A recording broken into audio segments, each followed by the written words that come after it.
Ọlọ́run àgbà òye. Ọba àdáni máa gbàgbé ẹni ó pín iṣẹ́. Ó pín iṣẹ́ rẹ̀ o, bàbá ó pín iṣẹ́. Lórí ayé wa, lórí ilé wa, Jésù ó pín iṣẹ́ o. Ọlọ́run àgbà òye. Ọba àdáni máa gbàgbé ẹni ó pín iṣẹ́. Lórí ayé wa o, bàbá ó pín iṣẹ́. Lórí ilé wa, Jésù ó pín iṣẹ́ o. Àdáni máa gbàgbé ẹni. Jésù ó pín iṣẹ́. Bàbá ó pín iṣẹ́. Ọlọ́run ìjìnlẹ̀ fẹ́mi, Jésù ó pín iṣẹ́ o. Ọlọ́run àgbà òye. Ọba àdáni máa gbàgbé ẹni ó pín iṣẹ́ o. Ẹ̀yin ni àwa gbéga o. Ẹ̀yin ni àwa fìyìn fún. Ọlọ́run wa tí ń gbé níbi gíga o. Ẹ̀yin ni àwa gbéga o. Lórí ayé wa, ẹ̀yin ni àwa gbéga o. Ọlọ́run ọ̀run, ẹ̀yin ni àwa fìyìn fún o. Ọlọ́run mi tí ń gbé níbi gíga o. Ẹ̀yin ni mo wá gbéga. Ẹ̀yin ni àwa gbéga o. Ẹ̀yin ni àwa fìyìn fún. Ọlọ́run mi tí ń gbé níbi gíga o. Ẹ̀yin ni àwa gbéga. Ó ṣeun tuntun láyé wa kò dá wa dúró. Àánú ni a rí gbà lórí òkè yìí o. Ó ṣeun tuntun láyé wa kò dá wa dúró. Aráyé wa bá wa yọ̀ o. Ó ṣeun tuntun láyé wa kò dá wa dúró. Àánú ni a rí gbà ó ṣeun tuntun láyé wa kò dá wa dúró. Aráyé wa bá wa yọ̀ o. Ó ṣeun tuntun láyé wa kò dá wa dúró. Àánú ni a rí gbà ó ṣeun tuntun láyé wa kò dá wa dúró. Aráyé wa bá wa yọ̀. I thank you, Lord. I thank you, Lord. I thank you, Jehovah Almighty. I praise you, Lord. I praise you, Lord. I praise you, Jehovah Almighty. I worship, Lord. I worship, Lord. I worship Jehovah Almighty. I worship, Lord. I worship, Lord. I worship Jehovah Almighty. I praise you, Lord. I praise you, Lord. I praise you, Jehovah Almighty. I praise you, Lord. I praise you, Lord. I praise you, Jehovah Almighty. I worship, Lord. I worship, Lord. I worship Jehovah Almighty. I worship, Lord. I worship. I will worship Jehovah Almighty. Olúwa, Olúwa wa. Ọlọ́run ẹlẹ́dàá wa. Olówó orí wa ó máa ṣeun adúpẹ́ pé kó wá yọ. Ìdààmú ayé ẹ̀jẹ̀ mú wa lọ. Ogun ayé ẹ̀jẹ̀ borí wa. Àwọn adúpẹ́ lọ́wọ́ rẹ̀ ò bàbá. Ayérayé adúpẹ́ pé kó wá yọ. Láti ṣèríkà ọpẹ́lọpẹ́ rẹ̀. Ọlọ́run ọ̀run o, ọpẹ́lọpẹ́ rẹ̀ o. Ayé ibà yẹ̀yẹ̀ wa ọpẹ́lọpẹ́ rẹ̀ o. Ọpẹ́lọpẹ́ rẹ̀ o, Ọlọ́run ìjìnlẹ̀ fẹ́ ọpẹ́lọpẹ́ rẹ̀. Ọba àwọn ọba ọpẹ́lọpẹ́ rẹ̀ o. Ayé ibà yẹ̀yẹ̀ wa ọpẹ́lọpẹ́ rẹ̀. Ayé ibà borí àwa o. Ọpẹ́lọpẹ́ rẹ̀. Ayé ibà ṣẹ̀ṣì ọ̀wá. Ọpẹ́lọpẹ́ rẹ̀. Ayé ìbá yẹ̀yẹ̀ àwa o. Ọpẹ́lọpẹ́ rẹ̀. Sọ̀kalẹ̀ wá o Jésù aládé wòrà. Sọ̀kalẹ̀ wá o Jésù Jésù ọmọ Ọlọ́run sọ̀kalẹ̀ wá o Jésù aládé wúrà sọ̀kalẹ̀ wá o Jésù ọmọ Ọlọ́run.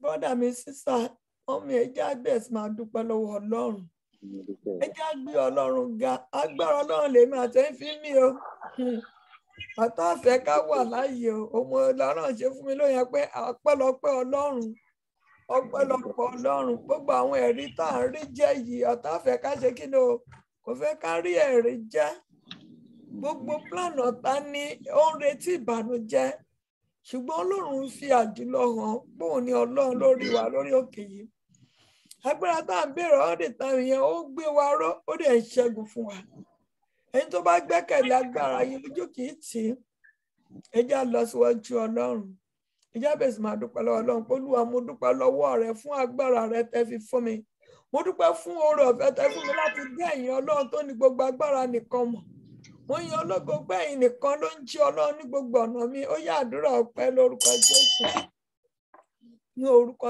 Jésù ní agbára Jésù Ọlọ́run alágbára adúpẹ́ yan ológo torípé ẹ̀yin nìkan ni Ọlọ́run mo gbé yín ga fún agbára yín tó ń jọba lórí òkè yìí mo dúpẹ́ fún agbára yín tó ń farahàn nínú ayé ẹnìkọ̀ọ̀kan wa bí ọ̀tá yìí fẹ́ kó rí ẹ̀ má jẹ́ orí bẹ́ẹ̀ bí kò ṣe ẹ̀yin Ọlọ́run ayé ṣe fẹ́ kó rí bẹ́ẹ̀ fún wa ẹ ṣé o ọmọ mi rèé bọ́tá ṣe fẹ́ kó rí bẹ́ẹ̀ fún wa o ẹ ṣé o Mẹ́sáyà o bọ́tá ṣe fẹ́ kó rí bẹ́ẹ̀ fún wa o ẹ ṣé o ọmọ mi rèé ayé ṣe fẹ́ kó rí bẹ́ẹ̀ fún wa o ẹ ṣé o Mẹ́sáyà o lọ́run ìyanu bọ́tá yìí fẹ́ kó rí ẹ̀jọ̀ rí bẹ́ẹ̀ fún wa ìlàkàkà ọ̀tá ẹ̀ ń sọ́dasọ́ nínú ayé wa ìlàkàkà òkùnkùn ẹ̀ ń sọ́di òfò nínú ayé wa ẹ ṣáà ń ju Ọlọ́run nínú ayé wa títóbi náà àwọn ọ̀rọ̀ ó ṣe ìjìnlẹ̀ fẹ́ ó ṣe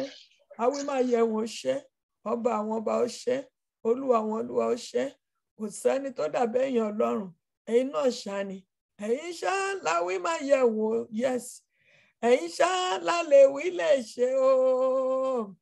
Ẹ̀yin ṣá la sọ̀rọ̀ mátàsé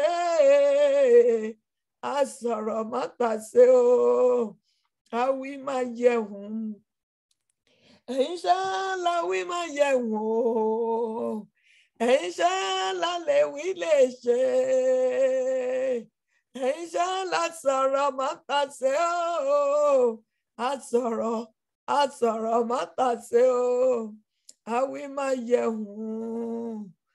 Ẹ̀yin ṣá la wí máa yẹ̀wò lórí ayé wa ẹ̀yin ṣá la lè wí lè ṣe o ẹ̀yin ṣá la sọ̀rọ̀ mátàsé a sọ̀rọ̀ mátàsé o àwí máa yẹ̀wò Olúwa mú yàn lógo torí pé ẹ̀yin ní ìkan lọ́ba àwọn ọba tó ń ṣe ohun tẹ́nìkan lè ṣe mú yàn lógo torí pé kò sẹ́ni tó dàbí yín mo dúpẹ́ fún agbára àbòyín lórí ayé wa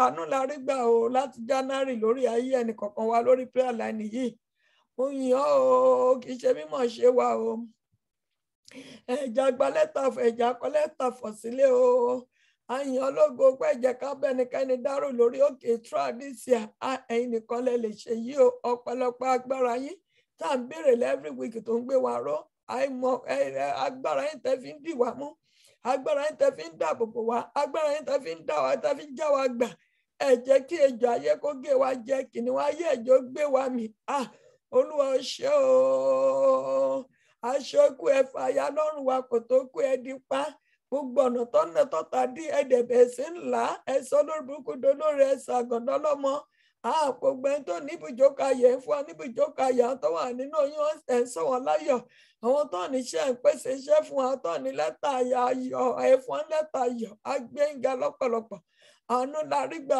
kò sóhun tá lè fi ṣògo mo gbẹ́yìnga mo gbẹ́yìnga mo gbẹ́yìnga mo gbẹ́yìnga mo gbẹ́yìnga o mo gbẹ́yìnga mo gbẹ́yìnga mo gbẹ́yìnga o ọba onílé ayọ̀ mo gbẹ́yìnga o ọba ẹlẹ́rù níyìn mo gbẹ́yìnga o mo gbẹ́yìnga mo gbẹ́yìnga mo gbẹ́yìnga o mo gbéga mo gbéga mo gbéga o ọba onílé ayọ̀ mo gbéga o ọba ẹlẹ́rù nìyí mo gbéga o lórí ayé mi lórí ọmọ mi lórí ayé ẹnìkankan wà mo gbéga mo gbéga mo gbéga o mo gbẹ́lúwàgà mo gbéga mo gbéga mo gbéga o ọba onílé ayọ̀ mo gbéga o ọba ẹlẹ́rù nìyí mo gbéga o ọba onílé ayọ̀ mo gbéga o ọba ẹlẹ́rù nìyí mo gbéga o mo gbéga mo gbéga mo gbéga o mo gbéga mo gbéga mo gbéga o ọba onílé ayọ̀ mo gbéga o ọba ẹlẹ́rù nìyí mo gbéga o mo gbéga mo gbéga mo gbéga o mo gbéga mo gbéga mo gbéga o ọba onílé ayọ̀ mo gbéga o ọba ẹlẹ́rù nìyí mo gbéga. Amen. Olúwa gbọ́pẹ́ wa, Olúwa gbà yín wa, ẹnu ọpẹ́ wa má jẹ́ ó kan. Agbára láti máa yìn ọ́ síwájú àsíwájú sí Olúwa gbé wọ̀ wá. Ògo ni forúkọ yín. Jésù Kristi Olúwa wa.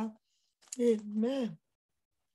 Torí pé a fẹ́ gba agbára mímọ́, ẹ jẹ́ ká lọ síwájú Ọlọ́run.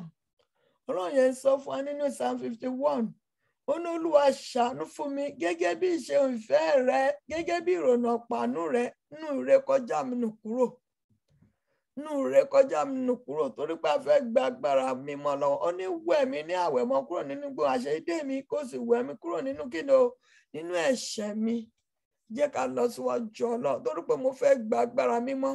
Gbogbo ẹ̀ṣẹ̀ tó ń bẹ nínú ayé mi tó lè jẹ́ ń gba agbára yẹn nínú ayé mi náà yá ọmọ ọkọ aya ni Olúwa sọ wá di mímọ́. Fi àánú wẹ̀ wá mọ́. Sọ fún Ọlọ́run pé mo wà lábẹ́ ìtẹríba ẹ̀jẹ̀ rẹ, fi ẹ̀jẹ̀ rẹ fọ̀ mí mọ́ kí n lè gba agbára mímọ́. Agbára mímọ́ yẹn wà fún àwọn tó bá jẹ́ mímọ́. Agbára mímọ́ yẹn wà fún àwọn tá a bá ń bá Ọlọ́run rìn pẹ̀lú ọkàn pípé, ọkàn mímọ́. Olúwa sọ mí di mímọ́. Sọkàn mi di mímọ́, sọkàn mi di pípé. Ó yẹ jẹ́ àgbàdúrà, àdúrà lórúkọ Jésù, ní orúkọ Jésù. Ọlọ́run mímọ́ mo bẹ̀bẹ̀. Mo fẹ́ gba agbára mímọ́ láì jẹ́ pé mo jẹ́ mímọ́ tọmọtọmọ mi lè rí gbà. Tóná Ọlọ́run má jẹ́ mo sọ mí di mímọ́. Àtẹ̀mí àti ọmọ mi sọ mí di mímọ́. Sọ mí di mímọ́. Gbé agbára ìsọdímọ́ wọ̀ mí, gbé wà ọmọ mi, gbé wọlé mi. Ọlọ́run ìsọdímọ́ sọ mí di mímọ́. Ọlọ́run ìsọdímọ́ sọ ọmọ mi di mímọ́. Ọlọ́run ìsọdímọ́ sọ wá di mímọ́. Àṣẹ ìsọdímọ́ gbé wọ̀ wá. Gbogbo ẹ̀ṣẹ̀ pátá Olúwa fẹ̀jẹ̀ rẹ parẹ́. Nínú omi ara mi, nínú ẹ̀jẹ̀ mi, nínú omi ara mi àtàwọn mi, Olúwa fẹ̀jẹ̀ rẹ parẹ́. Fẹ̀jẹ̀ rẹ sọ wá di mímọ́ pátápátá. Jẹ́ kí àṣẹ ìsọdímọ́ kó wọnú ayé wa lọ. Oore ọ̀fẹ́ ìsọdímọ́ Olúwa gbé wọ̀ wá. Ògo ni forúkọ yín. Jésù Kristi Olúwa wa. Amen. A fẹ́ lọ béèrè fún agbára tọ́lọ̀ ní ká béèrè. Agbára Ọlọ́run ní ká béèrè ní ọ̀sán nírọ̀lẹ́ yìí. Ó ní ká béèrè fún agbára tí ń ṣe ohun ńlá. A fẹ́ wọnú ọdún tuntun bá ṣe ń wọnú ọdún tuntun. A fẹ́ ṣe ohun ńlá láti ọdún yìí tó kọ́ ní èkó parí wọnú ọdún tuntun. Agbára tó ń ṣe ohun ńlá ló ní ká béèrè.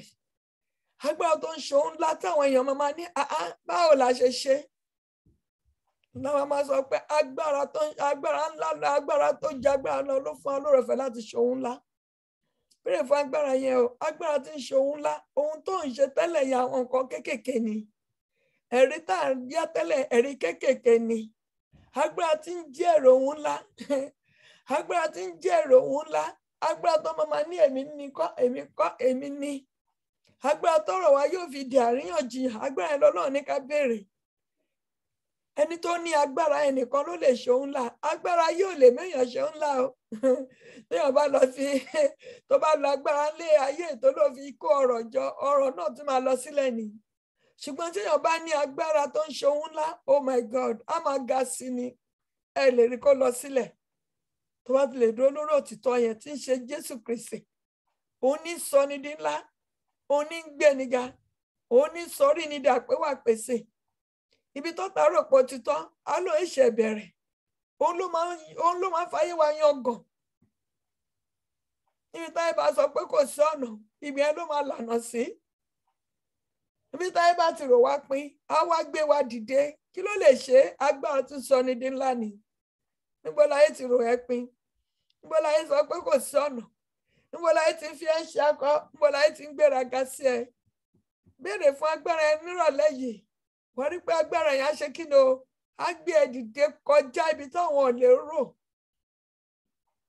agbára tí ń fúnni ní ìyè láti gòkè ní o òun ni agbára tí ń ṣe ohun ńlá bóyá ọmọ rìn tẹ́lẹ̀ bóyá tẹ̀yìn sáré tẹ́lẹ̀ ṣùgbọ́n agbára tí ń ṣe ohun ńlá tó bá wọnú ayé èèyàn máa fò ní àfòkọjá ẹlẹgbẹ́ ẹ̀ lọ ẹni tó bá ní agbára tó ń ṣe ohun ńlá ó máa ń lékè ní gbogbo ọ̀nà níbi iṣẹ́ ni wọ́n máa dámọ̀ yàtọ̀ pé yes agbára tí ń ṣe ohun ńlá ń bẹ nínú ayé ẹ̀ láàárín àwọn ọmọ ìyá ni ó máa tayọ yàtọ̀ láàárín àwọn ọmọ bàbá ó máa tayọ yàtọ̀ ẹni tó bá ní agbára tó ń ṣe ohun ńlá lórí ògo ìdílé wọn lò torí pé òun náà máa ṣe kí ni o náà máa forí balẹ̀ fún ẹni tó bá ní agbára tó ń ṣe ohun ńlá nídìílé àná wọ́n máa sọ di ọmọ ni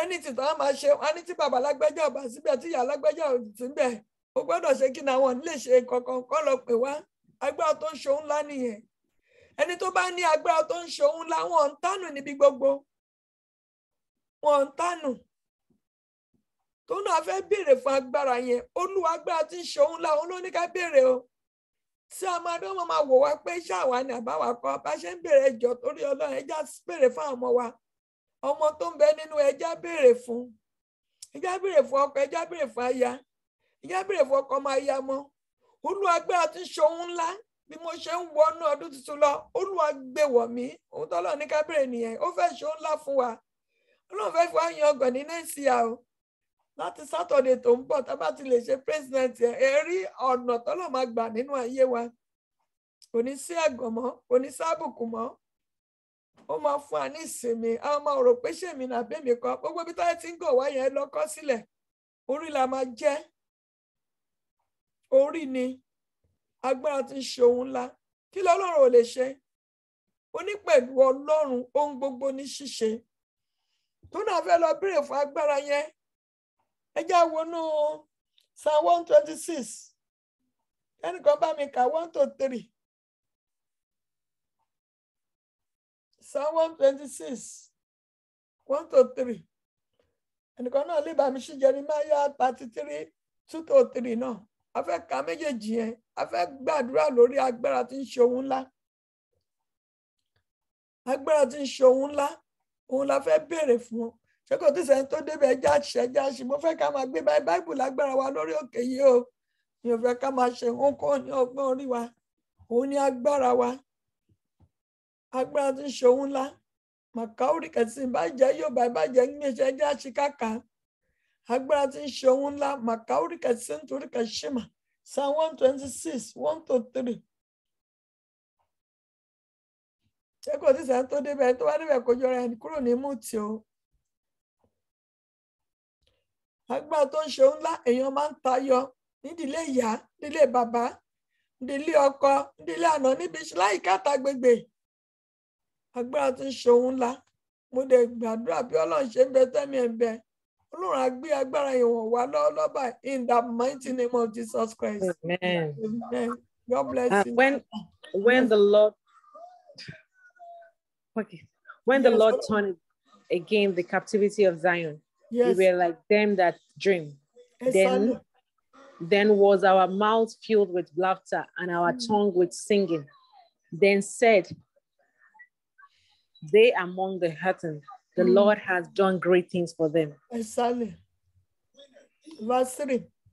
The Lord has done great things for us, whereof we are glad. Amen.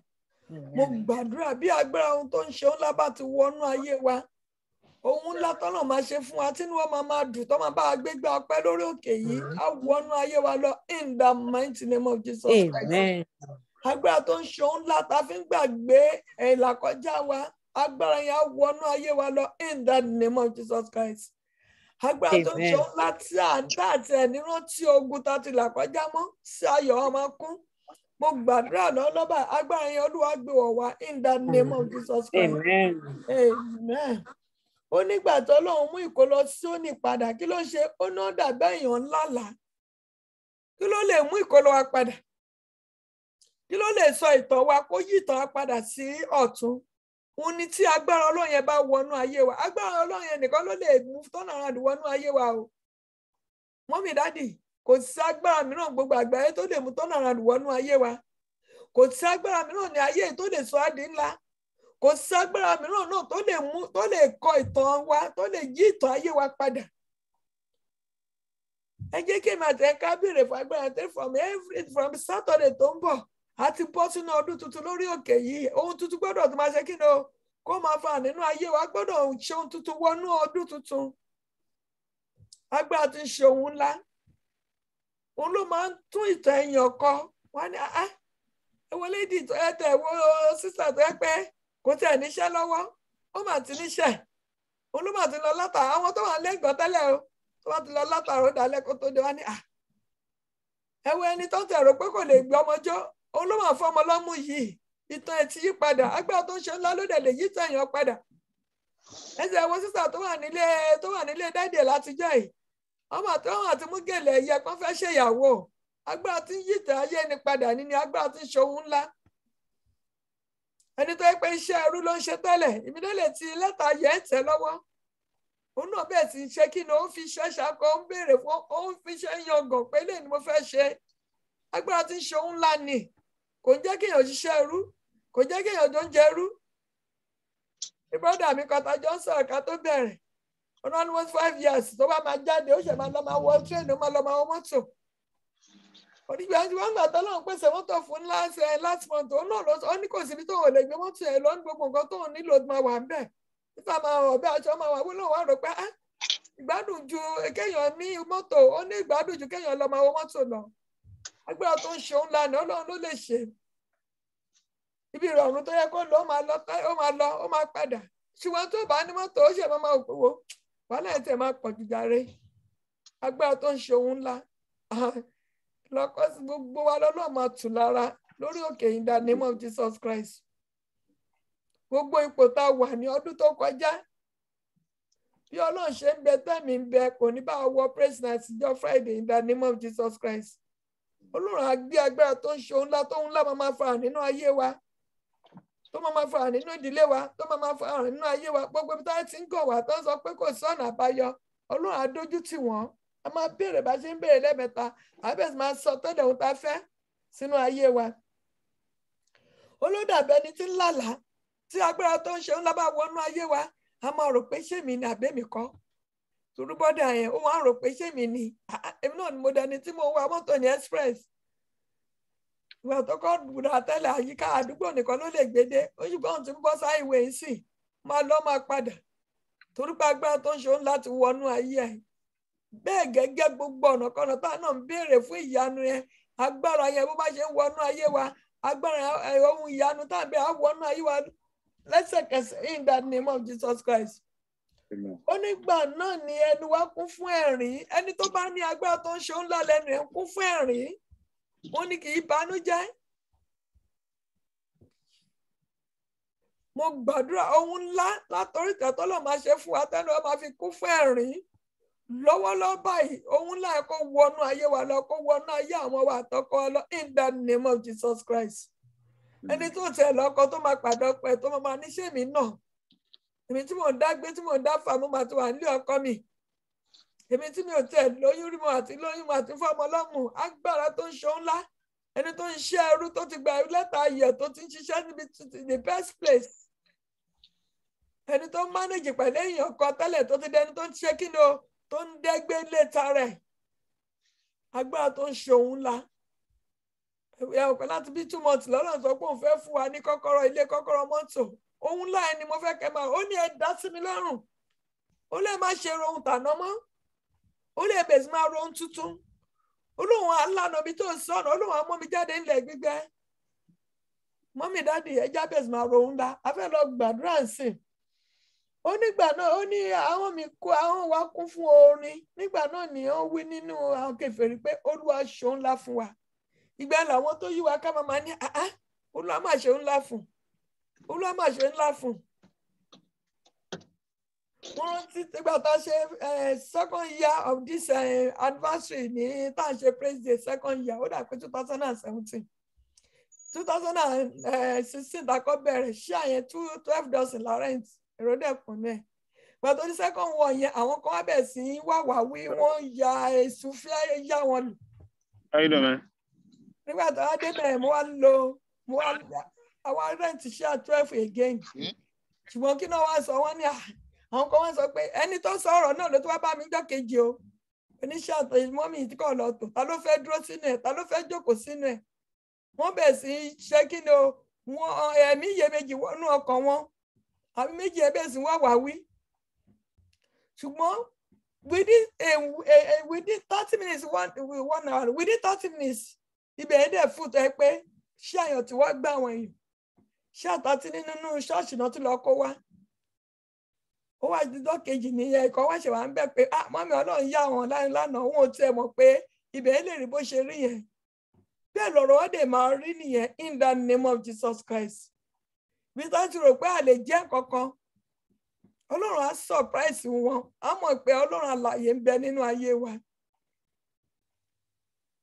ló tó ṣí àjọsílẹ̀ ta ló fẹ́ dúró sí ọlọ́run dè mú àwọn èèyàn dẹ̀ dá lábùkù fún ìjọ ẹni wúmọ ẹ ń jẹ́rìí pé láti January wò gbàṣẹ èmi tó lè tó kọrin níbẹ̀ níjọ́ yẹn dc ọ̀nà ẹ̀dẹ̀là kò sọ Ọlọ́run ò lè ṣe wíìkì kan kó má gbàṣẹ kí lọ́lọ́run ò lè ṣe ọba tó ń ṣe òun ńlá mo ti sọ lẹ́ẹ̀kan agbadora Ọlọ́run á fi dí àwọn ọ̀tá lẹ́nu in the name of Jesus Christ òun lá máa fara nínú ayé wa o nínú iṣẹ́ ìránṣẹ́ wa kò sí ẹni tó lè ṣe president ẹ̀ta ayé èrí bákan náà mọ̀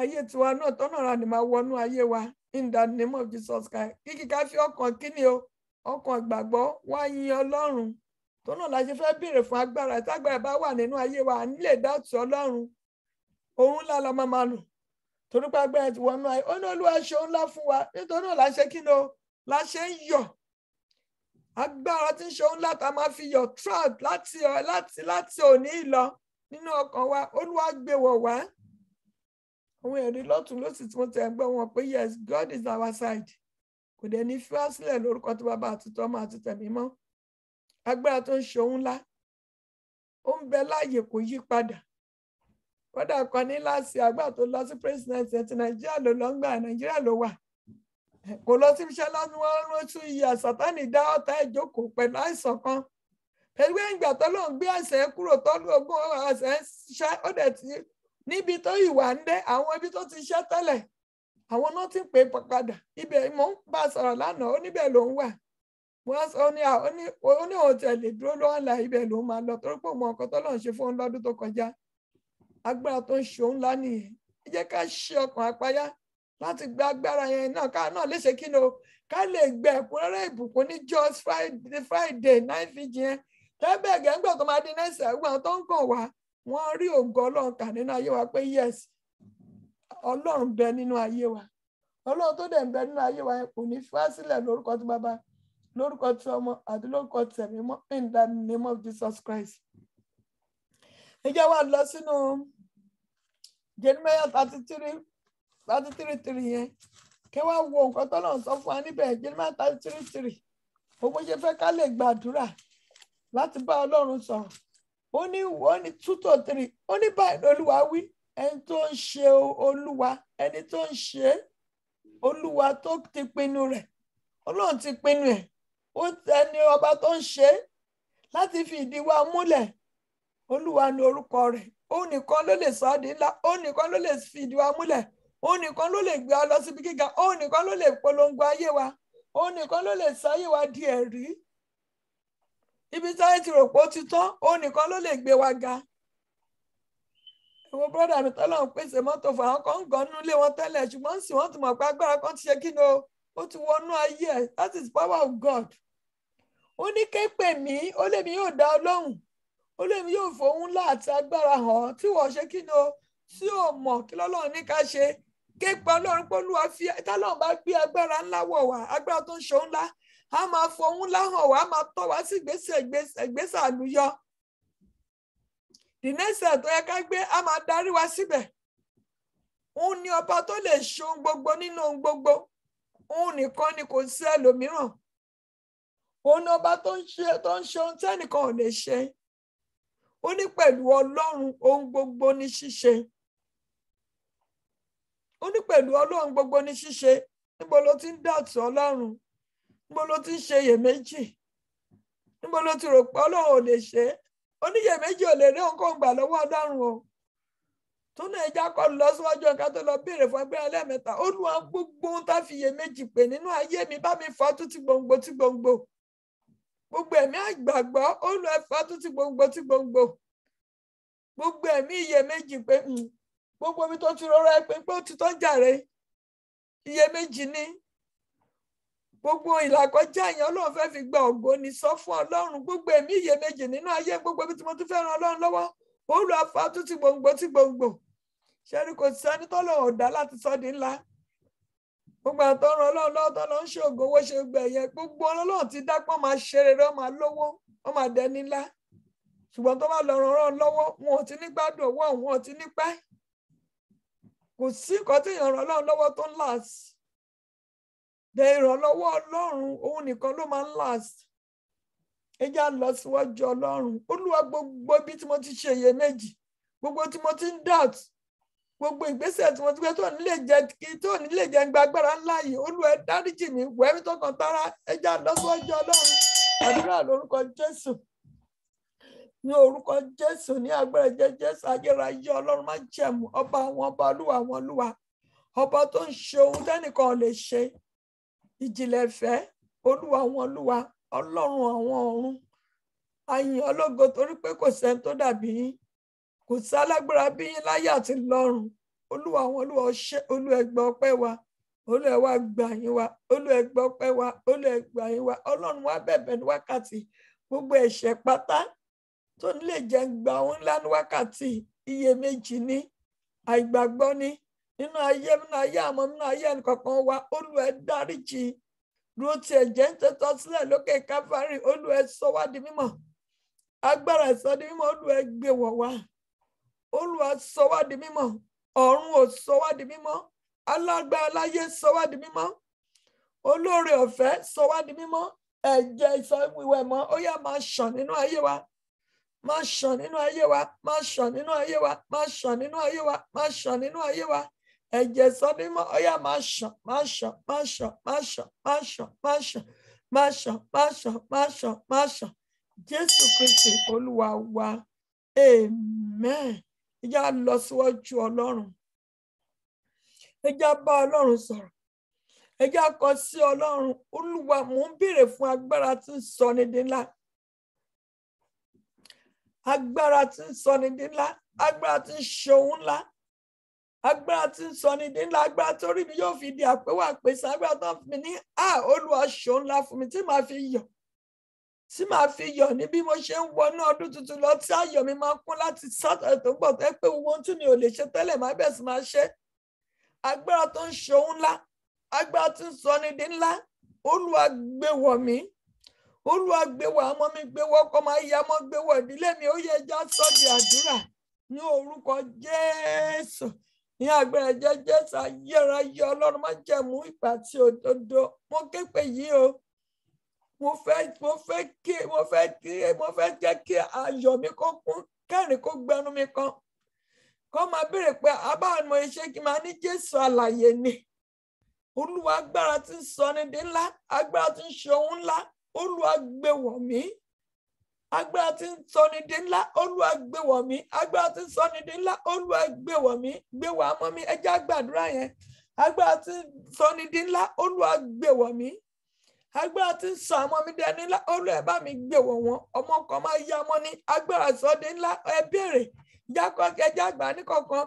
Àtúlọ́gbà àgbàdúrà pé agbára tó ń ṣe ohun ńlá. Ẹ jákọ́ gbé agbára tó ń sọ ni di ńlá. Ọlọ́run nìkan ló lè sọ á di ńlá. Nígbà tó Ọlọ́run bá sọ á di ńlá la máa ṣe ohun ńlá.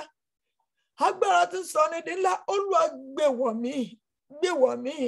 Gbé wọ̀ ọmọ mi. Agbára tí ń sọ ni di ńlá. Olúwa gbé wọ̀ mí. Isiri kaurika santurika shima kaurika santa korika shima. Olúwa gbé wọ̀ ọmọ mi, gbé wọ̀ ọmọ kọ́ máa yá mọ̀.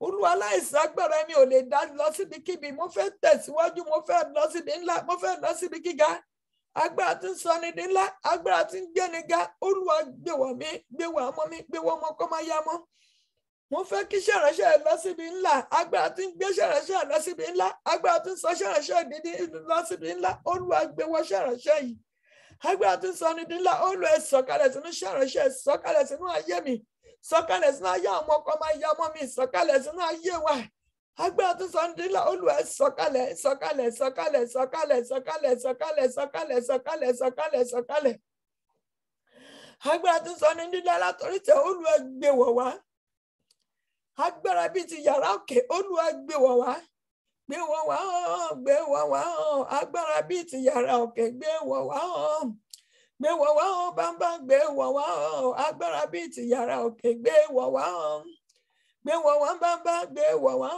agbára bíi ti yàrá òkè gbé wọ̀ wá gbé wọ̀ wá gbé wọ̀ wá gbé wọ̀ wá gbé wọ̀ wá gbé wọ̀ wá gbé wọ̀ wá iná agbára tí sọ ní di ńlá Olúwa dá sínú ayé wa iná agbára tí sọ ní di ńlá Olúwa gbé wọ̀ mí iná agbára bí yàrá òkè Olúwa gbé wọ̀ mí iná agbára tí sọ ní ńlá Olúwa gbé wọ̀ mí gbé wọ̀ ọmọ mi gbé wọ̀ ọmọ kọ̀ máa yá mọ́ gbé wọ̀ wá gbé wọ̀ wá gbé wọ̀ wá agbára tí sọ ní ńlá ó yá gbé wọ̀ wá gbé wọ̀ wá gbé wọ̀ wá agbára tí sọ ní ńlá Olúwa gbé wọ̀ wá gbé wọ̀ wá gbé wọ̀ wá gbé wọ̀ wá gbé wọ̀ wá gbé wọ̀ wá gbé wọ̀ wá gbé wọ̀ wá makaurika senturika shima misirika urika sima agbára tó máa sáde ńlá tí ẹ máa fi dákọ̀ọ́ lápadà tí ọ̀rọ̀ wa máa já sẹ́rí tí àgbàdo ha máa gbẹnu ọ̀tá wa pọ́n tọ́mọ máa ní Olúwa ṣeun ńlá fún mi Olúwa ṣeun ńlá fún iṣẹ́ ìránṣẹ́ pé a máa yọ̀ Olúwa ṣeun ńlá fún àwọn ọmọ mi tí màá máa yọ̀ lọ́tùn lósì agbára ẹ̀ mò ń béèrè láìsí agbára mi ò lè dá ṣe agbára tí Sunday Olúwa gbé wọ̀ mí gbé wọ̀ ọmọ mi gbé wọ̀ mí gbé wọ̀ ọmọ mi gbàdúrà ìwọ tó ń wá ọmọ agbára tí fi ń lóyún tí fi ń bí Olúwa gbé wọ̀ mí agbára tí Sunday nìyẹn tí gbogbo ibi tó ti ń gbẹ tọrọ ẹ máa di ẹ̀rí tí gbogbo ẹ̀mí tó ti sọ pé ó ti tán tó máa rí agbára Ọlọ́run àgbà sọ fún ọ agbára tí ń sọ ní dín ńlá ní gbogbo ọ̀nà Olúwa gbé wọ̀ mí agbára tí ń sọ ní dín ńlá gbogbo ọ̀nà tó ń pa ọ̀tá lẹ́nu mọ́ Olúwa gbé wọ̀ mí agbára tí ń sọ ní dín ńlá Olúwa gbé wọ̀ mí gbé wọ̀ ọmọ mi gbé wọ̀ ọmọ kọ́ máa yá mọ́ gbàdúrà yẹn sísà mi gbà brọ́dà gbà dádì gbà mọ́ mi gbà àmọ́ mi ẹgbà fún àmọ́ yín agbára tó ń sa àmọ́ mi dẹni ńlá ní gbogbo ọ̀nà ọkọ̀ máa yá mọ́ ní Olúwa bá mi gbé wọ̀ wọ́n tí agbára tó ń sọ ní dábà wọnú ayé àmọ́ wa níbi iṣẹ́ wọn àwọn náà máa lékè orí náà máa jẹ́ wọn ní jẹ́rù wọn ní máa ṣe ẹrú màkà oríkà sí oríkà ṣímà iṣẹ́ tó ọ̀tẹ̀ ẹ̀rọ tó yọ ẹtí sátíkẹ́tì ọ̀tẹ̀ ẹ̀ṣẹ̀ náà máa fi wọ́n sí agbára kan ní agbára tí ń sọ ní dín ńlá nìyẹn Olúwa agbára tí sọ ní dín ńlá Olúwa gbé wọ̀ mí nígbà tẹ́ sọ àwọn ọmọ Ísírẹ́lì tẹ́ gbé agbára tó sọ ní dín ńlá wọnú ayé wọn ọ̀rọ̀ wọn dàbí pọ́n ńlá là àwọn ọ̀tá àwọn kèfèrí bẹ́ẹ̀ sọ pé Olúwa ṣeun ńlá fún wọn agbára tí ṣeun ńlá agbára tí sọ ní dín ńlá tí àwọn kèfèrí máa ní Olúwa ṣeun ńlá fún mi ó ṣe fún àwọn ọmọ tó máa béèrè pé how many tó máa ní ẹ̀yin Ọlọ́run alààyè ni ẹ̀yin lè fàyè wá dábìrà Olúwa gbé agbára náà wọ̀ mí gbé wọ̀ ọmọ mi agbára tí ń sọ ní dín ńlá sọ̀kalẹ̀ sínú ìjọ Gospel Word Outreach Ministry sọ̀kalẹ̀ láti sọ ìjọ ìdí ńlá ní gbogbo àgbáyé tó fi máa mọ̀ pé yes lóòótọ́ ọ̀dọ̀ ẹ̀yin Ọlọ́run alààyè lẹ́ ń jọba agbára tí ń spread ẹni káàkiri gbogbo àgbà Olúwa sọ̀kalẹ̀ sínú iṣẹ́ ìránṣẹ́ yìí agbára tí ń sọ ní dín ńlá Olúwa sọ̀kalẹ̀ sínú ayé mi mo fẹ́ di ńlá ní gbogbo ọ̀nà mo fẹ́ di ńlá mo fẹ́ da lágbára ńlá ní gbogbo ọ̀nà Olúwa gbé agbára náà wọ̀ mí gbé wọ̀ ọmọ mi gbé wọ̀ ṣẹ́ránṣẹ́ gbé wọ̀ ẹnìkankan wá tá à ń bẹ lábẹ́ prayer line yìí Olúwa gbé wọ̀ wá gbé wọ̀ wá gbé wọ̀ wá gbé wọ̀ wá gbé wọ̀ wá gbé wọ̀ wá gbé wọ̀ wá gbé wọ̀ wá Jésù Kristi Olúwa wá amen. Sọ pé tí agbára bá wọnú ayé wa ẹni tó lè gbóyún tẹ́lẹ̀ ó máa gbé oyún ẹni tó lọ́kọ ó máa lọ́kọ ẹni tó wà nínú àìsàn ó máa dá ó máa ṣe kí ni àìsàn máa pòórá ó máa lókun àtẹ́gbà láti ṣe ohun gbogbo ẹni tí ọ̀nà dí mọ́ tó bá ní agbára tó ń sọ ní di ńlá kò sí agbára tó lè dí ọ̀nà mọ́ wa ẹni tí ò rí àánú gbà tó bá rí agbára ẹgbà kò sí àánú máa fọhùn lọ́tùn lósì ni ilẹ̀kùn àánú máa ṣí ni ẹni tó bá ní agbára tó ń sọ ní di ńlá ìrànlọ́wọ́ máa dìde fún ni òun bá jákulẹ̀ pàdé ẹ̀gbọ́n kan tí ó nígbà tó lọ́n dá ìkó lọ sí onípa ó wá dà pọ́n ńlá là gbogbo ìkólọ ìpátá ló máa gbà padà wọ́n yàn jẹ ẹni tó bá ní agbára tó ń dín ńlá ipò gíga ló máa ń wà kò sẹ́ni tó yàn jẹ wọ́n fi ipò gíga dù ú ìsírí kaoríkẹ santa koríkẹ ṣíma kaoríkẹ síma kaoríkẹ síma kò ń bá ìjákulẹ̀ pàdé lórí tàṣeyọrí ẹni tó bá ní agbára tó ń sọ ní dín ńlá ohunkóhun tó bá dá lé máa ń yọrí sí rere ni ègún ìdílé ìyá ò lè dá dúró ègún ìdílé bàbá ò lè dá dúró torí pé agbára tó jẹ ègún ó ti gbà sínú ayé ẹ̀ ṣé ní gbogbo àwọn agbára tá à ń gbà lọ every week òun ló máa ń pa gbogbo máa jẹ̀mú ègún àjàgà ó máa ń sọ ọ́dà láìlágbára nínú ayé wa torí pé wọn ò lè dúró níbi tí agbára Ọlọ́run bá wà tí agbára Ọlọ́run bá ń bẹ nínú ayé wa kò sí oṣù àti àjẹ́ kan tó máa dúró sórí àṣeyọrí wa torí pé agbára ló máa jà fún wa tó máa jà fún àwọn ọlọ́sàn lóru agbára ló máa mú ajáde láyọ̀ tó máa mú ajá padà tí kì í jẹ́ ká ní jàǹbá mọ́tò jàǹbá ibi tí kì í jẹ́ ká gba lẹ́tà ibi torí pé agbára tá à ń béèrè lé every week yìí ni wọn ní gbogbo ọ̀nà tó tá ń gbà tó ń fi rí wa mú ẹjọ́ ti lọ lẹ́ẹ̀kejì Olúwa mo fẹ́ di ẹni ńlá mo fẹ́ fọ́ níbi gíga mo fẹ́ kí àgbàdo àkó gbẹ́nu ọ̀tánìkan mo fẹ́ káwọn èèyàn kọ́ mọ̀ pé lóòótọ́ àlódò mo ń ṣe èèyàn Ọlọ́run àlàyé agbára tí ń sọ ní dín ńlá gbé wọ̀ mí tọmọtọmọ tilétilé mi àtọmọkọ máa yá mọ́ mi Olúwa gbé wọ̀ mí bí a business ló ń ṣe ni sọ fún Ọlọ́run pé agbára tí ń sọ business mi dín ńlá Olúwa sọ kalẹ̀ sínú business mi gbàdúrà ẹ̀fọ́kọ ẹ gbà fọ́mọ ọmọ kọ́ máa yá mọ́ agbára tí èmi àtàwọn ọmọ àtìlé mi máa fi dín ńlá tí ojú gbogbo máa rí ògo Ọlọ́run kà nínú ayé wa Olúwa gbé wọ̀ wá Ọlọ́run ló ní ká béèrè ó ní ké pè mí Ọlọ́run yóò dá a lóhùn Ọlọ́run fẹ́ fìdí wa múlẹ̀ ó ní ká béèrè ńlá lọ́wọ́ òun tó náà já lọ lẹ́ẹ̀kejì àdúrà lórúkọ Jésù ní orúkọ Jésù ní agbára Jésù ayérayé Ọlọ́run má jẹ̀mú Ọlọ́run ọ̀rọ̀ èyí lẹ ní kí n ké pè yín ẹ máa ń dá mi lóhùn ẹ lẹ́fẹ̀ẹ́ ṣó ńlá fún mi ẹ fẹ́ dá ẹ̀kọ́ ló ń padà ẹnu mi máa kún fún ẹ̀rín ó máa kún fún ayọ̀ ṣùgbọ́n láìsí agbára yín gbogbo àwọn kan ìlérí yóò lè farahàn mo ń béèrè fún ìlérí agbára yín tí àwọn ìlérí tẹ́ ní fún mi tó máa fi farahàn nínú ayé mi tí ẹnu mi máa kún fún ẹ̀rín tí ayọ̀ máa fi kún tí àwọn kèfèrí máa fi ní lóòtítọ́ Olúwa ṣó ńlá fún mi agbára yìí ni mo ń béèrè Olúwa sọ̀kalẹ̀ sínú ayé mi agbára tí ń ṣòun ńlá agbára tí ń di ńlá agbára tí ń sọ nídìí àpéwà pèsè àtẹnu àtàmọ́ mi àtọmọkọ máa yá mọ́ Olúwa sọ̀kalẹ̀ sínú ayé wa ní gbogbo ibi tá à ń farahàn agbára tí ń sọ nídìí ńlá tá a máa jẹ́ orí ní gbogbo ibi kí tá à ń farahàn gẹ́gẹ́ bí èèyàn Olúwa gbé agbára náà wọ̀ mí gbé wàá mọ́ mi gbé wọ́n ọmọkọ máa yá mọ́ sọ agbára tí ń sọ nídìí ńlá sọ̀kalẹ̀ sínú iṣẹ́ ìránṣẹ́ Gospel Word Outreach Ministry jẹ́ kí ojú gbogbo mọ̀ pé ẹ̀yin Ọlọ́run alààyè ń jọba lórí òkè yìí jẹ́ kí ayé mọ̀ pé ẹ̀yin nìkan ni Ọlọ́run lórí òkè yìí láìsí ohunkóhun mìíràn lẹ́yìn ẹ̀yin àti ọ̀rọ̀ yín nìkan lẹ́yìn orúkọ yín àti ọ̀rọ̀ yín kí gbogbo ayé lè mọ̀ pé ẹ̀yin nìkan ni Ọlọ́run agbára tí ṣó ńlá tí gbogbo ẹ̀ máa béèrè pé báwo la ṣe ṣe ọ̀nà lágbègbè àbá máa fẹ̀ ẹ̀yin Ọlọ́run alààyè yan gan pé agbára yín ló sọ wá di ńlá agbára ló gbé wa lọ síbi gíga a fẹ́ polongo ẹ̀yin Ọlọ́run jọ ọdún tó kọjá ọdún ìjọ ọdún tó ní ọdún tó ń bọ̀ Olúwa sọ̀rọ̀ ẹ̀ di mímọ̀ nínú ayé wa gbogbo ohun tó lè ṣe nínú ọdún yìí agbára tí ń sọ ní dín ńlá tá a máa lè fi ṣe nínú ọdún tuntun tá a fẹ́ bọ́ sí from Saturday Olúwa gbé agbára náà wọ̀ wá a fẹ́ wọnú agbára a fẹ́ wọnú ìyanu wọnú ọdún 2022 a fẹ́ bẹ̀rẹ̀ ọdún tiwa láti Saturday yìí ẹ̀mí mọ̀ sọ wá di ńlá sọ mí di ńlá sàmọ́ mi di ńlá sọ ọmọ ọkọ máa yá wọn di ńlá sọ ṣẹ̀ránṣẹ́ di ńlá agbára àpéwà pèsè agbára sọ di ńlá tá a máa torí wa máa fi dà àpéwà pèsè Olúwa gbé wọ̀ wá sọ wá di ńlá gbogbo ọ̀nà àṣẹ sọ di ńlá sọ̀kalẹ̀ àṣẹ sọ di ńlá sọ̀kalẹ̀ makauri ka senta kakuku makauri ka santa kakuku makauri ka sentori ka shema àṣẹ ìsọdí ńlá látòrí tẹwà Olú ẹ sọ̀kalẹ̀ tó máa rí orúkọ rẹ kà nínú ayé mi tó máa rí orúkọ rẹ kà nínú ayé àmọ́ mi tó máa rí orúkọ rẹ kà nínú iṣẹ́ ìránṣẹ́ yìí mísírìkà oríkà sàǹtàkà Ọlọ́run ìsọdí ńlá o agbára ìsọdí ńlá gbé sọ̀kalẹ̀ sínú ayé mi Ọlọ́run ìsọnidi púpọ̀, agbára ìsọnidi púpọ̀, agbára ìsọnidi ńlá ní gbogbo ọ̀nà nínú ìhà mi gbogbo. Olúwa sọ̀kalẹ̀ sínú ayé mi, sọ̀kalẹ̀ sínú ayé àwọn ọmọ mi, sọ̀kalẹ̀ sínú ayé ọkọ máa yá wọn, ọmọ mi, ó yẹ sọ̀kalẹ̀ sínú ayé wọn. Sínú iṣẹ́ ìránṣẹ́, Olúwa sọ̀kalẹ̀, agbára ìsọnidi ńlá, Olúwa sọ̀kalẹ̀ sínú ayé gbogbo àwọn tá à ń bẹ lábẹ́ prayer line yìí.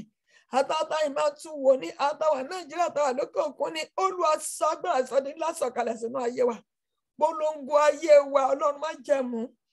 Polongo iṣẹ́ ìránṣẹ́, polongo ìpè wa, polongo ayé ẹnìkọ̀ọ̀kan wa. Bí agbára ìsọnidi ńlá wọnú ayé wa.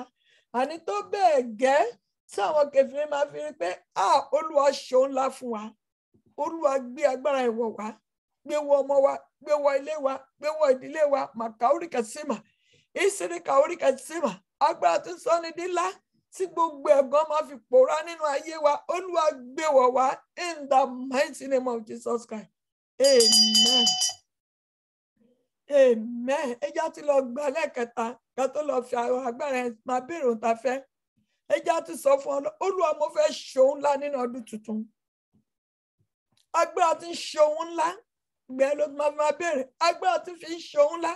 Agbára tí mo fi ń lóyún, tí mo fi ń bímọ, àwọn tó ń wá ọmọ nìyẹn o. Agbára tí mo fi ń gba lẹ́tà ayọ̀ mi. Agbára tí mo fi ń wà nílé ọkọ mi, tí mo fi ń pàdé ọkọ mi. Agbára tí mo fi ń gba iṣẹ́ rere. Agbára tí ń kúrò lójú kan. Agbára tí ń ṣohun ńlá nìyẹn. Olúwa gbé wọ̀ mí. Agbára tí ń ṣohun tí ẹnìkan ò lè ṣe lẹ́yìn nínú ẹnìkan ò lè ṣe nínú ayé àfi lẹ́yìn Ọlọ́run. Olúwa gbé wọ̀ mí. Mo fẹ́ ṣohun ńlá. Mo fẹ́ ṣe ohun ńlá tó jọgbọ́n tó yẹ orí mi lọ. Ó fẹ́ ra mọ́tò ní sọ fún Ọlọ́run. Agbára tí ń ṣe ohun ńlá tí mo fi ń ra mọ́tò tuntun. Olúwa gbé wọ̀ mí. Agbára tó fi ń ṣe ohun ńlá tí mo fi ń parí ilé mi, tí mo fi ń ra ilé mìíràn, tí mo fi ń kó lọ sínú ilé tuntun. Olúwa gbé wọ̀ mí. Agbára tí fi ń ṣe ohun ńlá tí mo fi ń fọ̀ níbi gíga, tí ṣàránṣẹ́ máa fi fọ̀ níbi gíga. Olúwa gbé wọ̀ mí. Ó yẹ ẹja gbàdúrà fún àtàwọn àtọmọ wa. Ó yẹ àdúrà lórúkọ Jésù. Ní orúkọ Jésù, ẹ̀yin tẹ́ ẹ wà nínú ìpà ìṣọ̀kan sọ fún Ọlọ́run. Agbára tí ń ṣe ohun láti máa fi ní àlàáfíà gbogbo ọ̀nà. Olúwa gbé wọ̀ mí. Ẹ gbàdúrà yẹn. Máa bá ní orúkọ Jésù ayérayé Ọlọ́run má jẹ̀mú. Èmi àtàwọn ọmọ àti ilé mi fẹ́ ṣe ohun ńlá. A fẹ́ fọ̀ níbi gíga. A fẹ́ fọ̀ níbi ńlá. Àti iṣẹ́ ìránṣẹ́ fẹ́ fọ̀ níbi ńlá. Ọlọ́run yẹ agbára tí ń ṣe ohun ńlá. Agbára tí ń ṣe ohun ńlá ní gbogbo ọ̀nà. Olúwa gbé agbára náà wọ̀ mí. Gbé wọ ọmọ mi. Gbé wọ ọmọ kọ́ máa yá mọ́. Gbé wọ iṣẹ́ ìránṣẹ́ yìí. Gbé wọ ìdálẹ́ àwọn ọmọ mi. Màkàórí Kàsíntúrí Kàṣímà. Màkàórí Kàsántà Kórí Kàṣímà. Agbára tí ń ṣe ohun ńlá. Agbára tí ń fọ̀ níbi gíga. Olúwa gbé wọ̀ mí. Gbé wọ ọmọ mi. Gbé wọ ọmọ kọ́ máa yá mọ́. Màkàórí Kàsímà. Ìsírí Kórí Kàṣímà. Ẹnì kọ̀ọ̀kan tá à ń bẹ lábẹ́ prayer line sẹ́. Agbára tí ń ṣe ohun ńlá tí gbogbo ìlàkọjá máa fi di ẹ̀rí. Tí wọ́n máa bá wa yọ̀ pé Olúwa ṣe ohun ńlá fún wa. Olúwa gbé agbára náà wọ̀ wá. Àwọn tó ń wọ ojú Ọlọ́run fún ọmọ, agbára tí fi ń ṣe ohun ńlá tó fi ń lóyún tó fi ń bímọ. Olúwa gbé wọ̀ wọ́n. Àwọn tó ń wọ ọkọ tó ń wọ aya, agbára tí ń ṣe ohun ńlá tó fi ń pàdé ọkọ wọn, tó fi ń pàdé aya wọn, tó máa bá wọn ṣe gbéyàwó. Olúwa gbé wọ̀ wọ́n. Àwọn tó ń gba tó ń wó retí lẹ́tà ayọ̀, agbára tí ń ṣe ohun láti fi ń gba lẹ́tà ayọ̀ wa. Olúwa gbé wọ̀ wá. Àwọn tó ń retí iṣẹ́ rere, agbára tí ń ṣe ohun láti tó fi ń rí iṣẹ́ rere, tó fi ń gba iṣẹ́ tí iṣẹ́ rú fi ń pòórá nínú ayé wọn. Olúwa gbé wọ̀ wọ́n. Agbára tí ń ṣe ohun ńlá nínú ìdílé ẹnìkọ̀ọ̀kan lórí ọmọ lórí ọkọ. Olúwa gbé agbára náà sọ̀kalẹ̀. Agbára tí yóò máa dá ìpolówó padà, tí ọ̀rọ̀ á máa di ẹ̀rí, tí wọ́n máa ní ṣàwá ní àbáwọ̀ ọkọ. Tọ́rọ̀ yóò fi dàríyànjiyàn. Olúwa gbé agbára náà wọ̀ wá. Olúwa gbé wọ̀ wá. Olúwa gbé wọ̀ wá. Agbára tí fi ṣohun ńlá fi ń fara nínú iṣẹ́ ìránṣẹ́ Gospel Word Outreach Ministry. Tíṣà iṣẹ́ ìyanu máa fara lẹ́sẹ̀kẹsẹ̀. Olúwa gbé wọ iṣẹ́ ìránṣẹ́ yìí. Agbára tíṣà ìyanu yóò máa fara lẹ́sẹ̀kẹsẹ̀. Agbára ńlá. Agbára tíṣà iṣẹ́ ìyanu lẹ́sẹ̀kẹsẹ̀. Olúwa sọ̀kalẹ̀ sórí iṣẹ́ ìránṣẹ́ Gospel Word Outreach Ministry. Orí òkè gbógun mi. Olúwa agbára tí ń ṣe ohun láti ń gbógun ọkùnrin obìnrin ọmọdé mi lẹ́sẹ̀kẹsẹ̀. Olúwa sọ̀kalẹ̀. Makauri Katsiri Kauri Kazanta Kaku Makauri Kazantaka, Isiri Kauri Kazanta Kori Kashima, Ashak Baraton Laman Fan, in the Sharashan, in my Yam, always Sokale, Mofe Shonlan in order to Polonia, in order to Mofe Bella Saturday, Sharasha Febes Mashona, Hagbat and Shona, Asher round the Shona, Ashbara round the Shona, Agbara to Simika Kiri, Tola your Manfa, Tikolomi, your Fipada, Tikolo Sharasha, your Fipada, always be with me. Tikola Mommy Omokoma Yamo, your Fipada, always be with Tikola and Koma, your Fipada, always be with Ave Shona. Olúwa mo fẹ́ ṣeun ńlá mo fẹ́ ṣeun ńlá nínú ọdún yìí kí n ti wọnú ọdún tuntun Olúwa mo fẹ́ ṣeun ńlá mo fẹ́ kó ńlá kó fà nínú ayé ẹnìkọ̀ọ̀kan ẹ̀rí yà wá wò ẹ̀rí gbà kọ́ gbìn Olúwa fi bí ẹṣẹ́ ìránṣẹ́ mi wò fi bí ọmọ mi wò Sátọ̀dé ṣẹra ìlógun Ọlọ́run má jẹ̀mú ṣeun ńlá nínú ayé wa ṣeun ńlá nínú ilé wa ṣeun ńlá nínú ìpè mi ṣeun ńlá nínú ayé ẹnìkọ̀ọ̀kan nínú ayé àmọ́ mi Olúwa mo fẹ́ kẹ́ ṣeun ńlá màkà orí ẹ̀yin lẹ́ni kéńké pèpè máa dá mi ló ẹ má fún ìjìnlẹ̀ àtàgbára tí mi ò mọ̀ ẹ fi hàn mi Olúwa ṣeun ńlá fún mi ṣeun ńlá fún mi ṣeun ńlá fún mi ohun ńlá tí màá rí tí ẹnu máa gbé tẹ́nu máa kún fún ẹ̀rí ohun ńlá tí màá rí táwọn èèyàn máa bá mi gbé gbà ọpẹ́ ohun ńlá tó máa fà nínú ayé tó máa fi ní yes tó máa fi rí pé Ọlọ́run dá ìkólọ mi padà sẹ́nu máa fi kún fún ẹ̀rín táwọn kẹfì máa fi rí pé Ọlọ́run kọjú ṣe mí lóore Olúwa ṣeun ńlá fún mi tọmọtọmọ tilétilé mi ti ṣe ìránṣẹ́ mi Olúwa ti ṣe ìránṣẹ́ ayé ẹnìkọ̀ọ̀kan wá Olúwa ṣe fún wa agbára tá a máa fi ṣeun ńlá yìí Olúwa gbé wọ̀ wá látòrí tẹ̀ wá agbára tá a máa fi ṣeun ńlá yìí Olúwa gbé wọ̀ wá ní agbára tí ń ṣeun ńlá wọ̀ wá ní agbára tí ń ṣeun ńlá wọ̀ wá ní agbára tí ń ṣeun ńlá wọ̀ wá ní agbára tí ń ṣeun ńlá Olúwa wọ̀ wá ní agbára tí Olúwa fi dà pé wà pé sí in the name of Father and Son and Holy Spirit amen àti gba agbára tó ń ṣeun ńlá àti gba agbára tó ń sọ ní dín ńlá ẹ jẹ́ bẹ́ẹ̀ máa béèrè ohun tá a fẹ́ lọ́wọ́ Ọlọ́run ẹ lu agbára yẹn ẹ lu agbára ṣe ti béèrè yẹn ẹ sọ fún Ọlọ́run Olúwa torí pé ẹ ti wọ̀ mí ní agbára tí ń ṣeun ńlá ẹ ti wọ̀ mí ní agbára tí ń sọ ní dín ńlá ṣé òun fẹ́ promotion ni sọ fún Ọlọ́run Olúwa bí agbára ṣe gbé bó ṣe wọnú ayé mi ipò tó tẹ̀lé ipò ìgbéga tí mo nílò tó tọ́ sí mi mú mi lọ síbẹ̀ mo fẹ́ fi oyún torí pé mo ti gba agbára tí ń gbé tí ń ṣeun ńlá ó yá agbára láti lóyún wọnú ayé mi lọ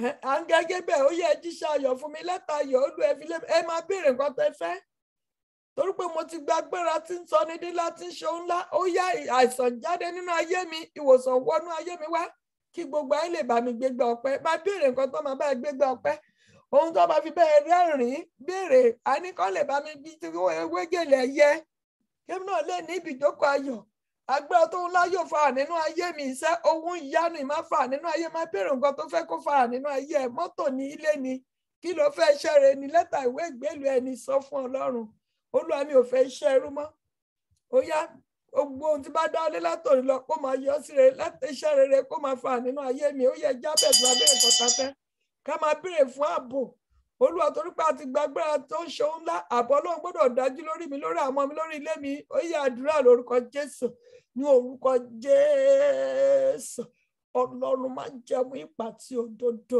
mi torí pé ẹ ti fún mi ní agbára tí ń sọ ní di ńlá àti ẹ̀mí àtàwọn ọmọ àtìlẹ́ mi ẹ̀dẹ̀ ti fún wa ní agbára tí ń ṣeun ńlá láti ẹ̀yìn lọ iṣẹ́ yìí lọ iṣẹ́ ìránṣẹ́ yìí Gospel Word Outreach Ministry Olúwa sọ di ńlá Olúwa ṣeun ńlá nínú iṣẹ́ ìránṣẹ́ jẹ́ kí ṣàṣẹ ìyá tó máa polongo iṣẹ́ ìránṣẹ́ ká gbogbo àgbáyé Olúwa ẹjọ́ fara Olúwa agbára Olúwa mo agbára tura torí pé ẹ ti sọ mí dé ńlá àṣẹ tura àṣẹ rọrùn Olúwa jẹ́ kó máa fà láti nà mí Olúwa agbára tura àti bá máa sọ ìkọ̀kọ̀ tó máa rẹ̀ Olúwa túlẹ̀ lórí mo fẹ́ ṣeun ńlá mo fẹ́ ṣeun ńlá jẹ́ kó ńlá kó máa fà nínú ayé mi nínú iṣẹ́ ìránṣẹ́ mi nínú ìpè mi Olúwa sọ̀rí mi àtàwọn mi dé ńlá.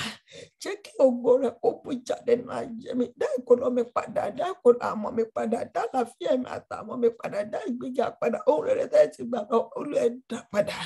Àní káyé lè bá wa yìnyàn, káyé lè bá gbé wa ga, tí ayé máa fi sọ pé, Olúwa ṣe ohun ńlá fún mi, mo fi ń yọ̀. Ohun tí màá fi máa yọ̀. Ìwé pẹ̀lú mi táwọn mi, Olúwa gbélé wa lọ́wọ́. Lẹ́tà ayọ̀ tààrẹ tí Olúwa fi lé wa lọ́wọ́. Gbogbo ẹjọ́ tó ń bẹ níwájú wa torí pé ẹ̀yin Ọlọ́run ṣe ńlá, Olúwa túká níwájú wa já mọ́ mi. Olúwa gbogbo alágbára tó ní kò ní sáàkì Ọlọ́run ṣe ńlá, Olúwa fi nà ọ̀run. Olúwa mo fẹ́ ṣe ńlá, Olúwa fún ńlá lé mi lọ́wọ́. Sọ fún Ọlọ́run fún mi ní bónọ́ọ̀sì ọdún. Kí ló fẹ́ kọ́ Ọlọ́run kó fi fún ẹ ní bónọ́ọ̀sì ọdún? Olúwa ohun ńlá tí mo fẹ́ kẹ́ fi ṣe bónọ́ọ̀sì ọdún fún mi lélẹ́yìí máa béèrè. Ṣé ọmọ ni, àlàáfíà ni, ìgbéga ni? A béèrè sọ fún Ọlọ́run. Lẹ́tà ayọ̀ níbi ìjókòó ayọ̀ ni, àlàáfíà ni máa sọ fún Ọlọ́run. Olúwa ṣohun báyìí fún mi. Ṣohun ńlá fún mi, fún mi ní gift ọdún. Fún mi ní gift ọdún. Sàmì kan sọ lánàá, Ọlọ́run ṣì ń ronú pé òun fẹ́ ṣe kankan. Ní fún Christmas farahun. Bàtọ́ máa délé níjẹta, bó ṣe wọ́n ṣe ti ṣe fún nìyẹn. Wọ́n fi ṣe gift fún. That is God. Olúwa fún mi ní gift ọdún. Ọlọ́run ṣàyà òun lẹ́nu wa ní ṣé bọ́lá ṣe ń yàyọ̀ lẹ́nu eléyìí. Ọlọ́run sọ fún Ọlọ́run, Olúwa fún mi ní gift ọdún torí pé mo ti gbàgbára tó ń ṣe ohun ńlá. Gift ọdún tí àgbàdo rẹ̀ máa fi ní Ọlọ́run ló ṣe yìí, Olúwa ṣe fún mi. Yà mí lẹ́nu, bú jáde nínú ayé mi. Olúwa ṣe ohun ńlá fún mi, kó dáàbò bò mí tọmọtọmọ tilétilé mi. Olúwa ṣe ohun ńlá nínú ayé wa. Mú wa tayọ ní gbogbo ọ̀nà. Lànà fún mi níbi tí ò sọ̀rọ̀ bí táyì sọ pé ó ti tọ́ fún mi. Olúwa ṣe ńlá fún mi. Káyé bá mi gbégbé ọpẹ́. Káyé bá mi wégèlè ẹ̀yẹ. Tí agbára bá wọnú ayé wa, bẹ́ẹ̀ sì máa béèrè lọ́wọ́ Ọlọ́run. Wàá rí pé títí ọdún yìí máa fi parí wọnú ọdún tuntun. Ẹ̀rín ni lọ̀rọ̀ á máa já sí. Olúwa ṣe ńlá fún mi tọ́rọ̀ máa fi já sẹ́rẹ̀ àti ìyanu. Ṣe ńlá fún mi. Ó dúpẹ́ pé Ọlọ́run ti ṣe. Ògo ni fún orúkọ rẹ̀. Jésù Kristi Olúwa wa. Amen. Ẹ já gbàdúrà ẹ náà kí n tó gbàdúrà lé. Olúwa níjọ́ Friday sọ̀kalẹ̀ sáàárín wa. Àti ti Nàìjíríà ni o, àti ti online ni o. Olúwa sọ̀kalẹ̀ ṣó ńlá fún ẹnìkọ̀ọ̀kan wa. Ṣóhun àyàwá wò ṣe fún ẹnìkọ̀ọ̀kan wa. Ọlọ́run tó ń ṣó ńlá sọ̀kalẹ̀ pẹ̀lú ohun ńlá nínú ayé ẹnìkọ̀ọ̀kan ní ọjọ́ náà. Nínú ayé ọkùnrin, nínú ayé obìnrin, Olúwa ṣohun ńlá, ṣohun má ní gbàgbé. Gbogbo ojúkójú tó bá fẹ́ farahàn ní ọjọ́ náà, Olúwa ẹ̀rù wọn dànù. Gbogbo agbára eégún ni, alálẹ̀ ni. Ní ọjọ́ náà, Olúwa fi náà run wọn dànù. Ọlọ́run ló ní ilẹ̀ àti ẹ̀kún rẹ̀ dìde tógúntógún jà ní ọjọ́ náà. Dójú tì gbogbo àwọn ọ̀tá tó ń retí ẹlẹ́yà ní ọjọ́ náà. Dójú tì wọ́n. Gba gbogbo ògo, gbogbo àwọn tọ́lọ̀ ń lò lórí praise night yìí, àtàwọn tó ń lo àkókò wọn, àwọn tó ń lo ohun ìní wọn, àwọn tó ń lọ ń ṣe làálàá láti lọ máa wá ra gbogbo nǹkan tá a nílò. Olúwa ṣó ńlá nínú ayé ẹnìkọ̀ọ̀kan wa, ṣó ńlá nínú ayé àmọ́ wa àtọkọ àtaya. Ó yẹ ẹja sọ di àdúrà ní orúkọ Jésù, ní agbára Jésù. Ọlọ́run alágbára, ọba tó ń ṣóhun ńlá, Ọlọ́run alágbára, mo ké pè ní wákàtí. Mo fẹ́ kẹ́ lágbára tó fi ń jẹ́ Olúwa ọmọ ogun. Gbogbo ẹnikẹ́ni tó sọ̀rọ̀ ẹ̀dí eégún lórí fídì ẹni, àwọn àgbàgbọ́dọ̀gbà, àwọn alálẹ̀ òkùnkùn lórí fídì ẹni, lórí praise night Friday yìí, ẹ̀mí mímọ́ Olú ẹ̀rù wọn dànù. Ẹ̀yin lẹ́ni láti ẹ̀kúnra ayé tó tẹ̀dó sínú ẹ̀. Gbogbo ẹni tó fẹ́ dẹ̀yàn lọ́wọ́ láti gba ògo, láti gba ìyìn ní ọjọ́ tó fẹ́ ní lọ́wọ́ láti jó ní ọjọ́ náà, Olúwa fi wọ́n ṣòfò dànù. Gbogbo àwọn tó ń fẹ́ tó ń gan ọjọ́ náà tó ní báwo ló ṣe fẹ́ ṣe, Olúwa dójú tì wọ́n. Dójú tì wọ́n. Àwọn ogun ọ̀run tó ní iṣẹ́ ọjọ́ náà, Olúwa ẹ rán sọ̀kalẹ̀. Gbogbo ohun tó máa lò pátá, ẹ́ńjìnì ohun gbogbo tó máa lò ní ọjọ́ náà, Olúwa yà sí mọ́ gbàkóso. Jẹ́ kí iná yín kó máa jò nínú náà. Gbogbo àwọn tó máa kọrin ni, Olúwa gbé wọn wọ̀ ọ̀rọ̀ ara, Olúwa tẹrí ẹ̀ bá. Ìránṣẹ́ kan ní òjò, ìrọ̀wọ́ òjò gbọ́rọ̀ Olúwa, ó gbọ́dọ̀ dì wá lọ́wọ́ ní ọjọ́ náà. Màkàóríkà sí nítoríkà ṣímà, ìsíríkà oríkà símà, gbogbo ìdíwọ́dè náà Olúwa gbẹ́sẹ̀ lé. Gbogbo ẹnìkọ̀ọ̀kan wa, táwa Nàìjíríà táwa lókè òkun ni, àwa ta ná owó, ta ná ọ̀rá, ta wo àkókò wa, tá à ń gbàdúrà ní, Olúwa ṣó ńlá fún wa. Olúwa ṣó ńlá fún wa. Olúwa ṣeun ńlá fún wa, Olúwa ṣeun tuntun fún àtàwọn àtọmọ wa àtọkọ máa yá mọ́ ní ìdílé kọ̀ọ̀kan wa àgbàdo ha, Olúwa fi bí ayé wa wò, Olúwa rọ̀jò tura sínú ayé wa, gbé wa ró, dì wá mú, àánú kó fọ̀ nínú ayé wa. Gbogbo ohun gbogbo tá ti fowó ara ẹ̀jẹ̀ Jésù kó máa ṣàn nínú ẹ̀, ojúkójú ò gbọ́dọ̀ rí, ó lẹ́rọ̀ lẹ̀ ní ò gbọ́dọ̀ fọ́kàn, ẹ̀yin ọgọ́rùn-ún ó yẹ máa ṣọ́. Gbàkóso ohun gbogbo, ibi gíga tá ẹ̀ mú ẹnì kọ̀ọ̀kan wa lọ, Olúwa ẹ̀ mú wa lọ síbẹ̀. Ògo ni fún orúkọ yín, Jésù Kristi Olúwa wa. Amen, amen, amen. Jesus name fire. Mo gbàdúrà fún wa lórúkọ ti Bàbá, lórúkọ ti Ọmọ, lórúkọ ti Ẹ̀mí Mímọ́, àtàwọn àtọmọ wa àti ilé wa. Agbára tí ń sọ ní di ńlá, Olúwa kó gbé wọ̀ wá. Agbára tí ń sọ ní di ńlá kó wọnú ayé wa lọ. Agbára tó Olúwa yóò fi dà pé wà pé sì kó wọnú ayé wa lọ. Àgbàdo hà, Olúwa kó fi gba ayé wa wò. Gbogbo ìkólọ wa pátá, Olúwa kó dá padà. Ẹ̀mí Mímọ́ ṣeun ńlá fún wa. Ṣeun ńlá fún ẹnì kọ̀ọ̀kan wa. Gbogbo ohun tá ti béèrè lọ́wọ́ èèyàn lọ́run, Olúwa fi àṣẹ dáhùn fún wa. Ẹ̀yin lẹ́ni ká ké pè yín, ẹlẹ́ẹ̀ máa dá wa lóhùn. A ti ké pè yín lórí ayé wa, lórí ọmọ wa, lórí ilé wa. Olúwa dá wa lóhùn ayọ̀. Gbogbo ohun tá a fẹ́ kọ́dún yìí tó parí, Olúwa fi lé wa lọ́wọ́. Bá ṣe wọnú ọdún tuntun, ibi gíga tá a kàn wá ń gbòǹgbẹ, Olúwa mú wa lọ síbẹ̀. Àwọn tó ń tí ì lọ́mọ ní, Olúwa bá mi ṣe ńlá kẹsọ̀lẹ̀ ọmọ rẹ sínú wọn. Àwọn tó wà nílò inú oyún, bá mi ṣe ńlá kẹ bá mi sọ̀rọ̀ láyà tàlàfíà. Wọ́n tá ń retí lẹ́tà ayọ̀, lẹ́tà àbíṣẹ́ ni, lẹ́tà ìgbéga ni, Ọlọ́run máa ń jẹ̀mú lórí wa, lórí àmọ́ wa, Olúwa ṣe ńlá kẹ́ fi lé wa lọ́wọ́. Àwọn tó ti díù fún ìgbéga, Ẹ̀mí wọn ṣe ńlá nínú ayé wọn kẹ́ gbé wọn ga. Màkàórí kẹsí máa gbogbo àwọn tó ní ẹjọ́ lọ́nà, Olúwa ṣe ńlá kẹ́ gbẹ́sẹ̀ lé kẹtùkà. Àwọn tó ń wá ìbíjókòó ayọ̀, Olúwa ṣe ńlá nínú ayé wọn, mú wọn pàdé ọkọ, mú wọn pàdé aya wọn. In the name of Jesus Christ. Ìsìríkà orí kẹsìmà, Ọlọ́run ṣe ńlá, ṣe ohun ìyanu nínú ayé wa. Mú wa pàdé olóore, mú wa ṣe kòǹgẹ́ olóore. Mú wa pàdé aláàánú wa, áńgẹ́lì ìrànlọ́wọ́. Olúwa dìde fún ìrànlọ́wọ́ wa, ètò ọdún yìí kó parí kó ṣe ńlá nínú ayé wa. Gbọ́dọ̀ sọdún, Olúwa fi lé wa lọ́wọ́. Àwọn táwọn retí kọ́kọ́rọ́ mọ́tò tá ìfẹ́ ra mọ́tò ètò ọdún yìí kó parí, Ẹ̀mí Mímọ́ yọ̀ǹda kọ́kọ́rọ́ mọ́tò yìí lé wa lọ́wọ́. Àwọn tó ń retí láti kọ́lé, Olúwa ṣe ńlá fún wa. Agbára láti parí létà ńkọ́, láti kọ́lé tuntun, láti rálé, Olúwa gbé agbára náà wọ̀ wá. Lànà fún ẹnìkọ̀ọ̀kan wa. Ọlọ́run má jẹ̀mú ń béèrè fún ẹ̀mí gígùn àtàlàáfíà nínú ayé ẹnìkọ̀ọ̀kan wa, lórí ọmọ wa, lórí ọkọ wa, lórí ilé wa, Olúwa gbé wọ̀ wá. Tọ̀mọ́lẹ̀ sínú òkùnkùn ayé wa, tọ́ wa sọ́nà, darí wa, ìgbésẹ̀ àlùyọ wa, Olúwa kọ́ wa. Ọlọ́run má jẹ̀mú orí òkè gbógun mi ò fẹ́ kárí ọwà wọnú Friday 9th. Gbogbo ogun kárí ọwà bá ṣe gbàgbára tí Sunday ńlá, Olúwa gbẹ́sẹ̀ lé. Jẹ́ kí ẹnu gbogbo akókó fún ẹ̀rí. Mo fẹ́ gbogbo ká jó ní ọjọ́ náà, mi ò fẹ́ ẹnikẹ́ni ò gbọ́dọ̀ yọ sílẹ̀ nínú wa, mi ò fẹ́ ká gbé ogun jiyàn Ọlọ́run. Tó náà dá sọ̀rọ̀ ayé ẹnìkọ̀ọ̀kan wa, fi ayọ̀ kúnnú ayé wa.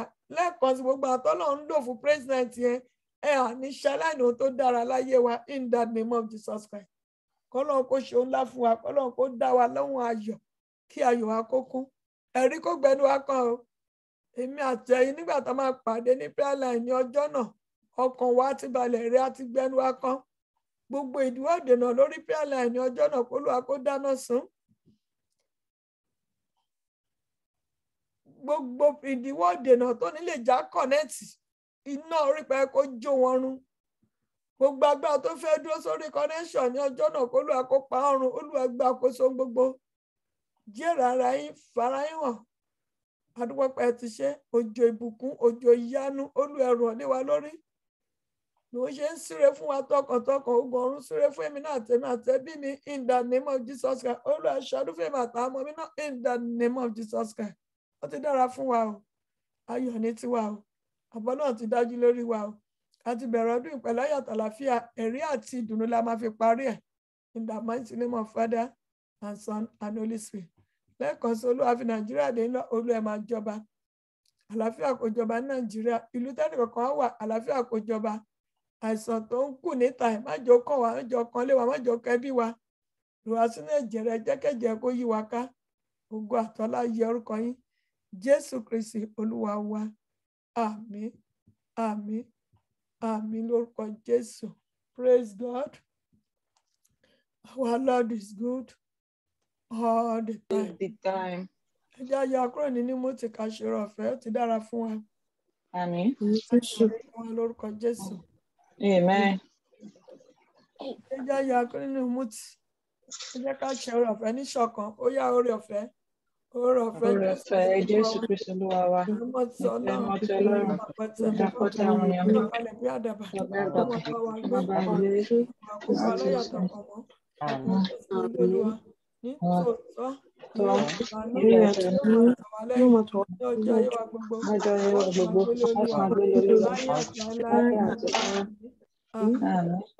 Àmín lórúkọ Jésù. For the Lord will arise and have mercy upon me. For the time to favor me, and near the Satan is now. For the Lord will arise and have mercy upon me, and command me. For the time to favor us has come. Near the Satan is now. For the Lord will arise and have mercy upon me, from heaven. For the time to favor us has come. Near the Satan is now. Amen. Hallelujah.